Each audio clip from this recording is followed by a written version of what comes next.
کھانے کے لیے اسلام کا سہارا لے رہے ہیں، اور جہاں آپ کی خواہشات کے خلاف اسلام جاتا ہے وہاں مولویوں کا مذاق اڑاتے ہیں کہ مولویوں کے فتووں کی وجہ سے ہم ترقی نہیں کر پا رہے. قطعاً مولوی آپ کو وہ ترقی نہیں کرنے دے گا جس ترقی کے بعد آپ میں گدھے اور گھوڑے اور کتے بلے میں فرق ختم ہو جائے. ہمارے ہاں تو مسلمانوں کو سمجھانا مشکل ہو گیا، اولاد پڑھاؤ، نبی کا حکم ہے یہ نہ ادھر کے نہ ادھر کے، یہ کہیں کے بھی نہیں ہے، ایک طرف ہو جاؤ بھائی. میں آپ کو ایک مثال دیتا ہوں. ابھی ایک خاتون کا اسمبلی میں ایک تقریر آئی ہے، یہ مدر ملک بینک جو چل رہا ہے نا، اس پہ مفتی تقی عثمانی صاحب کے فتووں کا ہمارے سیکولر طبقہ بہت مذاق اڑا رہا ہے. حضرت مفتی تقی عثمانی صاحب نے فتویٰ دیا ہے نا کہ یہ مدر ملک بینک حرام ہے، اسلام میں جائز نہیں ہے. تو اس فتوے کا لبرل اور سیکولر طبقہ بہت زیادہ مذاق اڑا رہا ہے اور کہہ رہے ہیں تقی عثمانی سے برے الفاظ سے یاد کر رہے ہیں کہ یہ مولوی کبھی بھی ملک کو ترقی کرنے نہیں دیں گے. اس طرح کے الفاظ ہیں ان کے، یہ مولوی ملک کو ترقی نہیں. بھائی یہ بچوں کو فائدہ ہو رہا ہے، پوری دنیا میں یہ خواتین کے دودھ کچھ ڈبوں میں ملتے ہیں، اس سے بچوں کو فائدہ ہوتا ہے. یہ مولوی ہمیشہ فتوے دے کے آپ کو ترقی میں پیچھے کر دیتے ہیں، بہت مذاق اڑایا جا رہا ہے. حالانکہ مفتی تقی عثمانی صاحب نے یہ کہا ہے کہ ہم دودھ پلانے کے خلاف نہیں ہیں، اس سے جو رشتوں میں کنفیوژن پیدا ہوگی پہلے اس کو حل کریں، آپ اس کو حل کریں. نادرا کے پاس اگر اتنا مضبوط ریکارڈ ہے کہ کس کا دودھ کس بچے کو پلایا گیا، پورا ریکارڈ رکھتے ہو تو ہمیں کوئی اعتراض نہیں ہے. ہم دودھ پلانے کے خلاف نہیں ہیں، ہم اس کے خلاف ہیں کہ آپ کے پاس کوئی سسٹم ہے، جب تک نہیں ہے تو پھر نہیں ہے، پھر جائز نہیں ہے. تو ہمارا سیکولر طبقہ پتہ ہے کیا کہہ رہا ہے؟ یہ مفتیوں کے فتووں سے ہمیشہ اس سے جان چھڑاؤ. اب یہ نہ ادھر کے نہ ادھر کے. میں سیکولر لبرل طبقے سے کہتا ہوں آپ ایک دفعہ مذہب سے جان چھڑا لو تسلی سے، یہ ڈرامے بازی چھوڑ دو. آپ انگریز منافق نہیں ہے، اس نے جب مذہب کو اپنی سوسائٹی سے نکالا تو بالکل نکال دیا اس نے. اس کی نظر میں نکاح میں زنا میں کوئی فرق بولو نہیں ہے. آپ کیوں ڈرامے بازی کر رہے ہو یار؟ جنازے بھی آپ پڑھوا رہے ہو، مسلمانوں کے قبرستان میں بھی آپ دفن ہو رہے ہو، اور آپ جو ہے نکاح کے بھی قائل ہو. آپ زنا بولو، یہ نکاح مولویوں کی بنائی ہوئی ٹینشن ہے، کوئی نکاح بھی نہیں ہونا چاہیے. سارے گدھے گھوڑے کتے بلوں کی طرح زندگی گزارو، ایک طرف ہو جاؤ آپ. انگریز کہتا ہے مادی ترقی مادی ترقی مادی ترقی، وہ کہتا ہے مذہب کا سوسائٹی میں کوئی حصہ نہیں ہے، نجی معاملہ ہے، جس نے مذہب پہ چلنا ہے چلے، ہمیں اس سے کوئی لین دین نہیں. لیکن اس نے ایک چیز کو فوکس کیا، وہ کیا ہے؟ ترقی. آپ ایک ہی چیز کو پھر فوکس کرو. آپ بولو ہم نے بھی چاند پہ پہنچنا ہے، مریخ پہ پہنچنا ہے، ہمیں اب اس سے کوئی غرض نہیں ہے کہ بچہ ماں کی قدموں میں جنت تلاش کرے، باپ کے قدموں میں جنت تلاش کرے. انگریزوں کو اس سے کوئی غرض ہے؟ بولو نا.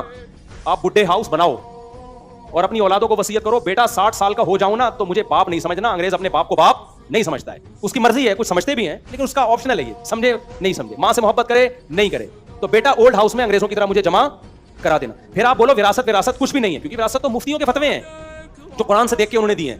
آپ بولو کوئی وراثت نہیں، میں مروں گا میری مرضی میں جس کو چاہے دوں. اسلام تو پرمیشن نہیں دے رہا. آپ اسلام آپ کو پرمیشن دے رہا ہے کہ اولاد کو وراثت سے محروم کر دو؟ بولو نا. نہیں، پر اسلام تو کہہ رہا ہے اگر وصیت کی بھی ہے تو بھی کل عدم ہے، وہ نافذ ہی نہیں ہوگی. آپ بولو نہ مجھے باپ سے وراثت چاہیے، نہ مجھے ماں سے وراثت چاہیے، نہ مجھے اولاد کو وراثت دینی ہے، کوئی رشتہ نہیں ہے ہمارا. بیوی کو جا کے بول دو نکاح طلاق کا سارا سیٹ اپ کیا ہے؟ غلط. میں 3 طلاقیں دوں، 15 طلاقیں دوں، کوئی نہیں. بھائی گورے کے یہاں تو کورٹ مانتی ہے طلاق ہوتی ہے، نہیں مانتی تو طلاق نہیں ہوتی. اور گوروں کے یہاں پھر میوچل انڈرسٹینڈنگ سے اگر دونوں ساتھ رہ رہے ہیں تو رہیں، نہیں رہ رہے تو وہ وسیم سے بھی سلام دعا کر سکتی ہے. ایسے ہوتے ہیں بہت سارے. شادی ادھر ہوئی سلام دعا، ان کے کوئی تھوڑی بہت پلنٹی لگتی ہے، تھوڑا بہت چانٹے مانٹے ایک آدھ جیل میں لگتے ہیں، اس سے زیادہ کوئی سزا نہیں. 50 روپے جرمانہ تھا انگریز کے دور میں. اگر آپ کی بیوی کا کسی اور سے ریلیشن ہو گیا تو 50 روپے وہ ریلیشن والا شوہر کو دے گا. اب انہوں نے وہ 50 روپے بھی ختم کر دیا ہے. ٹھیک ہے نا. ایک طرف ہو جاؤ، یہ بیچ میں لٹکے مت رہو. اگر مذہب کو فالو کرنا ہے نا تو پھر پراپر فالو کرو. مفتیوں کے فتووں کو پھر ماننا پڑے گا. انگریزوں میں یہ دودھ کا نظام نہیں ہے کہ رضائی ماں کون ہے، رضائی بہن کون ہے. ان کے ہاں تو ابھی تھوڑے دنوں میں قانون بنے گا، سگی بہن سے بھی نکاح جائز ہوگا. جن کمبختوں نے مردوں سے نکاح کو لیگل کر دیا ہے، ہومو سیکسولیٹی اور یہ جو اغلام بازی کو حلال کر دیا ہے، ان سے آپ کیا توقع کر رہے ہو؟ ابھی تھوڑا وہ لبرل بنے میں اور آگے جائیں گے، خدا کی قسم اس سوسائٹی میں ماں سے نکاح بھی لیگل ہوگا اور بہن سے ریلیشن بھی لیگل ہونے والا ہے. یہ ابھی تھوڑی ان میں غیرت باقی ہے تو بچے میں ہے، کیونکہ 1990 تک امریکہ میں یہ ہومو سیکسولیٹی کو، لڑکوں سے بدفعلی کو برا سمجھا جاتا تھا. لیکن اب اتنے لوگ کر گزرے ہیں کہ اب اس کو برا نہیں سمجھا جاتا. اب وہ پروموٹ کر رہے ہیں، بچوں کو سکھا رہے ہیں ہومو سیکسولیٹی اسکولوں میں. تو آپ بھی پھر اپنے بچوں کو لونڈے بازی سکھاؤ. آپ سمجھ میں آ رہی ہے بات؟ کیونکہ یہ تو قرآن کہہ رہا ہے لوط علیہ السلام کی قوم والا عمل حرام ہے. مفتیوں کے فتوے ہیں، یونائٹڈ نیشن کا تھوڑی فتویٰ ہے کہ یہ حرام ہے. بولو نا. ابے یونائٹڈ نیشن میں تو لیگل ہے یہ. بھائی لڑکا لڑکے کرے ان کی مرضی ہے. تو اپنے بچوں کو سکھاؤ بیٹا تمہیں وسیم پسند آئے تو مجھے بتانا، کسی اور کو جا کے نہ بتانا.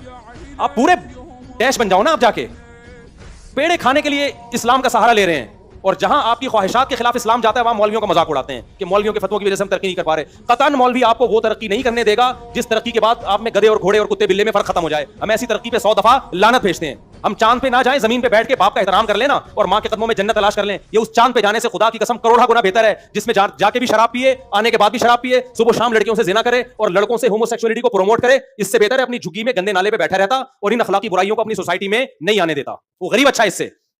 یہ مذہب کا دعویٰ ہے. یہ کیسا تم ہلائے جا رہے ہیں بالکل ان کو، اور تمہارا فیوچر کتے ہیں. پھر یہ بتا دوں میں، حضرت حکیم اختر صاحب کا میں بیان سن رہا تھا، کیسی پیاری بات کی انہوں نے. فرمایا کافر کو نا دنیا میں جو کفر کی اللہ نے سزا دی ہے نا، بصیرت کی آنکھیں جن کی کھلی ہوئی ہے نا، ان کے لیے وہ سزا کافی ہے. ان کا بڑھاپا جا کے دیکھ لو تم.